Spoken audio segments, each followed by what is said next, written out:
విశాఖ సింహాచలం సింహాద్రి అప్పన్న సన్నిధిలో మరో ప్రమాదం.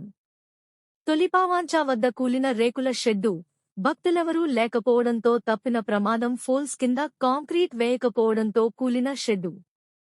చందనోత్సవం కాంట్రాక్టర్ అప్పచెప్పిన వర్క్ అండి ఇది నిర్మాణంలో ఉండగానే ఇది మొదలుపెట్టి 1.5 డే అయింది. ఇది మొదలుపెట్టి ఆ నిర్మాణంలో భాగంగా ఏంటంటే వాళ్ళు వాడే వెహికల్స్ ఏదైతే ప్రొక్యులెండర్ వాడడం జరిగింది. ఇక్కడ ఆ ప్రొక్యులెండర్ మూమెంట్లో ఏదైతే పోలు వేస్తున్నారో ఆ పోలుకి తగిలి అది షెడ్ కూలిపోవడం అన్నది జరిగింది. వాటి ఇమీడియట్గా కాంట్రాక్టర్కి ఏం చెప్తున్నామంటే ఇది రిమూవ్ చేసేయమని చెప్పాం. ఆల్రెడీ కలెక్టర్ గారు కూడా దీని మీద ఇన్స్ట్రక్షన్స్ ఇవ్వడం జరిగింది. ఈ ఓపెన్ ప్లేస్లో క్యూలు ఏర్పాటు చేసి ఈ కస్టర్డ్ డస్ట్ అది ఎక్కువ మొత్తంలో వేసి అలాగే కార్పెట్ కూడా వేసేయమని చెప్పేసి అన్నారు. కాబట్టి ఇక షెడ్ అన్నది తీసేస్తున్నాం కాబట్టి ఇక్కడ ఏ ప్రాబ్లము ఉండదండి.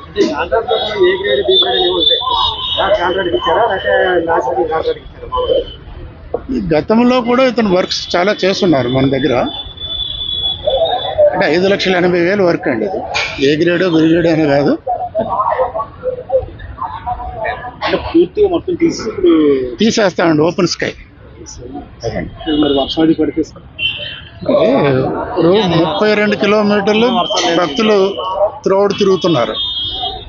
ఏంటంటే మన దేవస్థానం నుంచి మనం షెల్టర్ ఇవ్వాలనే ఉద్దేశంతో ఏర్పాటు చేసింది ఇది.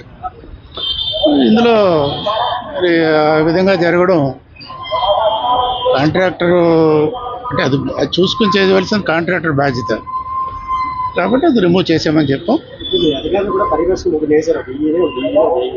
అంటే పర్యవేక్షణ అంటే ఇప్పుడు వర్క్ జరుగుతుందండి. ఇక్కడ మనం చూస్తున్నాం ఆ వెహికల్ మూవ్మెంట్ అన్నది వీళ్ళు ఆపలేరు కదా.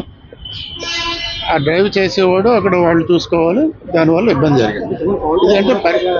అంటే ఈ షెడ్కి ఫౌండేషన్ అన్నది సిమెంట్ ఫౌండేషన్ అయితే ఏమి ఉండదండి. ఏదైతే మీరు చూస్తున్నారో పిల్లర్కి సపోర్టింగ్ ఏదో పెట్టి చేస్తారు. ఇప్పుడు ఒక చోట పడింది, దానికి అన్ని కనెక్టింగే కదా.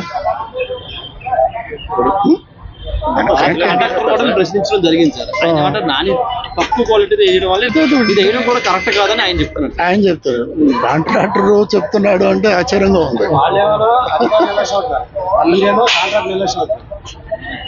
అది వాస్తవం మాట్లాడుకోవాలి తప్ప నిర్లక్ష్యం ఒకరిది అన్నది కాదు కదండి. ఇక్కడ ఆయన నాసిరకం వేశానని ఆయనే కమిట్ అవుతున్నాడు కాబట్టి ఫర్దర్గా ఆయన మీద యాక్షన్.